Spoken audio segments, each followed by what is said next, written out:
आज मैं आपको बताने जा रहा हूँ how to build a strong relationship. Basically इसके 3 कंपोनेंट हैं आज: love, breakup and strong relationship. जब कभी आप प्यार, मोहब्बत, लव की बात सुनते हैं तो आप उसको अपने दिल के साथ मुंसलिक कर लेते हैं।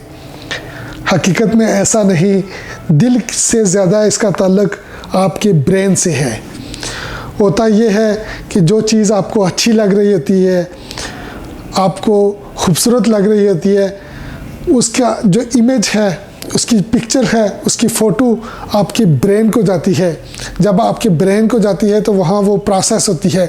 जब वो प्रोसेस होती है, आपके ब्रेन को अच्छी लगती है तो वो फिर आपको भी अच्छी लगने लगती है। जब आपको भी अच्छी लगने लगती है तो आपके दिल को भी अच्छी लगने लगती है।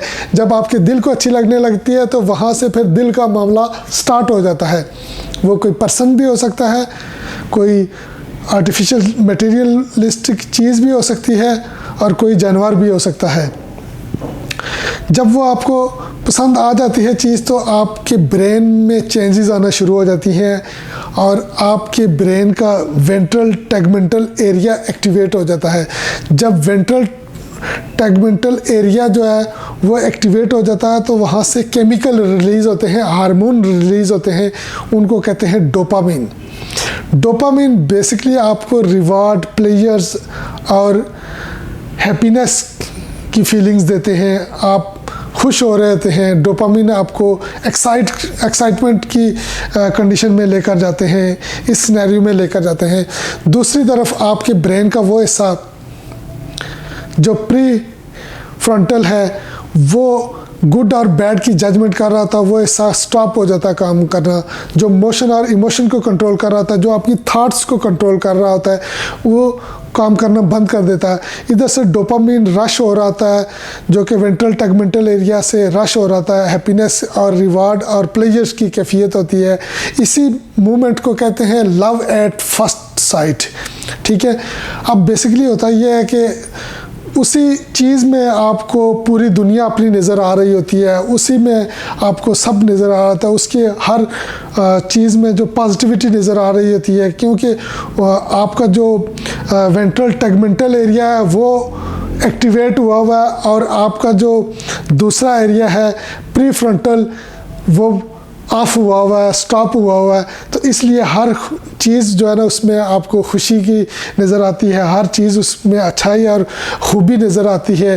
तो दूसरी तरफ क्योंकि आपका जो दूसरा हिस्सा था जो प्री फ्रंटल था वो तो स्टॉप हुआ है। अब होता ही है कि कुछ अरसा ऐसे चलता है तो जो आपका वेंट्रल टैगमेंटल एरिया है वो डोपामिन जो बनाना कम कर देता है, उसकी मिकदार को कम कर देता है, उसकी क्वांटिटी को कम कर देता है, रिड्यूस कर देता है। तो फिर होता ही है कि आपका जो दूसरा हिस्सा है ब्रेन का जो प्री फ्रंटल एरिया है वो जब एक्टिवेट होता है तो आपको उसी चीज़ में खामियाँ नज़र आना शुरू हो जाती हैं। जिस चीज़ में आपको खूबियाँ नज़र आ रही थी उसमें अब खामियाँ नज़र आना शुरू हो गई हैं। जब ये कैफियत, ये ड्यूरेशन थोड़ा सा और बढ़ता है तो एक ब्रेकअप की सिचुएशन क्रिएट हो जाती है।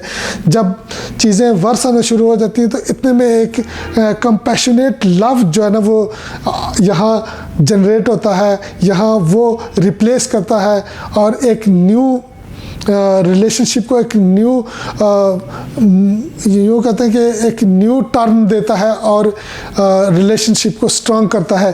अब कंपैशनेट लव जो है ना बेसिकली उससे लव हार्मोन जो है ना वो रिलीज़ होते हैं, ऑक्सीटॉक्सिन और वैसोप्रेसिन और ऑक्सीटॉक्सिन। बेसिकली ऑक्सीटॉक्सिन जो है ना वो लव हार्मोन है और अब उसका रिलेशनशिप और मजबूत और लॉन्ग लाइफ चलेगा, यानी कि उसकी लाइफ और एक्सटेंड हो जाती है। अब होता ही है कि म्यूचुअल अंडरस्टैंडिंग बढ़ जाती है। जब म्यूचुअल अंडरस्टैंडिंग बढ़ जाती है तो उन 2 पर्सन्स के बीच में जो रिलेशनशिप है वो बढ़ना शुरू हो जाता है। जब म्यूचुअल अंडरस्टैंडिंग बढ़ती है तो फिर अगर उन 2 पर्सन्स की केमिस्ट्री मैच कर गई तो वो रिलेशनशिप आगे भी चलेगी। अगर केमिस्ट्री मैच ना की तो वहाँ ब्रेकअप हो जाएगा। जब ब्रेकअप की सिचुएशन होगी तो एक और ब्रेन का हिस्सा जो है ना वो एक्टिवेट होगा, उसको कहते हैं इंसोलर। इंसोलर जो है वो जब एक्टिवेट हो जाएगा तो वो बेसिकली आपके पेन को कंट्रोल कर रहा होता है। आपकी बॉडी में फिजिकल या इमोशनल जो भी पेन होता है उसको कंट्रोल कर रहा होता है। जब उसको कंट्रोल कर रहा होता है तो वो ब्रेन को दोबारा से ऑर्डर देता है कि वही चीज़ मुझे दिखाई जाए जिसकी वजह से मैं अपसेट हूँ, सैड हूँ। तो होता यह है कि जो जिस चीज़ से ब्रेकअप हुआ होता है तो वही चीज़ उसी की तलब होती है दोबारा कि मैं उसको देखूँ। जब वो नहीं मिलती है तो फिर ये सिचुएशन होती है कि फिर वो सैडनेस, सुसाइड अटैम्प्ट्स और फर्दर चीज़ें उसमें जनरेट होती हैं। वो उस सिनेरियो में उसको लेकर चला जाता है।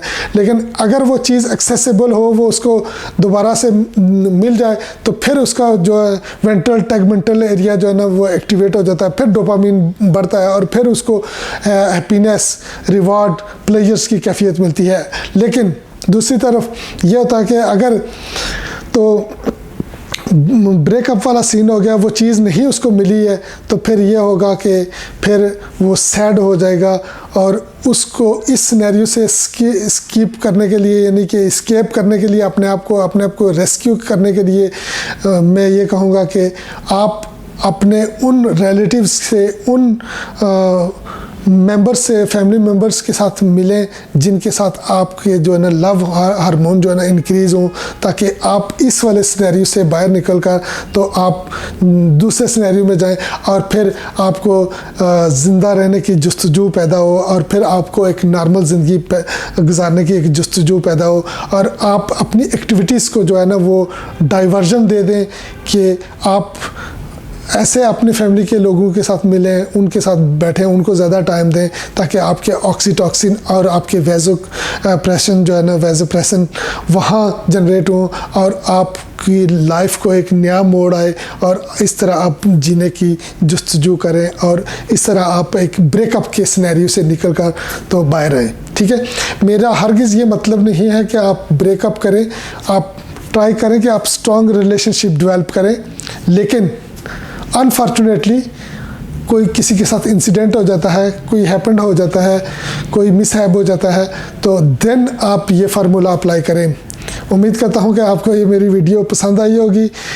कोई भी मेरी वीडियो जो होगी वो लॉजिकली होगी, वो साइंटिफिकली होगी और वो आपके लिए बड़ी हेल्पफुल होगी। उम्मीद करता हूँ कि आपको ये मेरी वीडियो पसंद आई होगी। अगर आपको मेरी ये वीडियो पसंद आए तो मेरे चैनल को, मेरी वीडियो को लाइक करें और मेरे चैनल को सब्सक्राइब करना बिल्कुल भी नहीं भूलेगा। अपना बहुत ज़्यादा ख्याल रखिएगा। With tons of